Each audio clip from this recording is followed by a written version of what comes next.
Comme tous les jeudis depuis plusieurs semaines, Didier Véry, professeur titulaire de mathématiques, se rend au domicile d'une élève un peu particulière. Alicia a fait une mauvaise chute de cheval fin janvier et doit éviter tout déplacement. Pas question de retourner en classe pour le moment, mais pas question non plus de prendre du retard dans ses études. Elle suit des cours grâce au SAPAD, le service d'assistance pédagogique à domicile aux enfants et adolescents malades ou accidentés. J'ai le bac à la fin de l'année, puis savoir que rester 6 semaines bloquées sans pouvoir faire cours, c'est un peu inquiétant. Donc heureusement que j'ai cours à domicile, sinon j'étais perdue. On s'en sort bien, on avance, donc je trouve que c'est cool.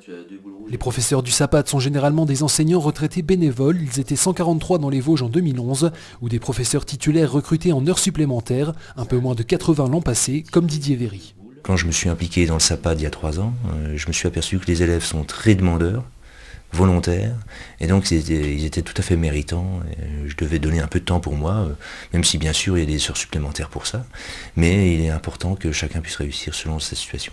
Les cours particuliers sont coordonnés avec les professeurs de l'établissement de l'élève afin d'assurer un suivi efficace et d'éviter une autre inquiétude après la santé, celle de la rupture scolaire. Et on se dit combien de temps ça va durer.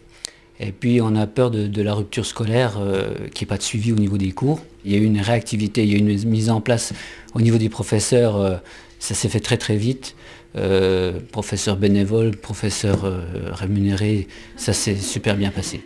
Le SAPAD est un service gratuit dont l'organisation est déléguée par convention de l'éducation nationale via l'inspection académique.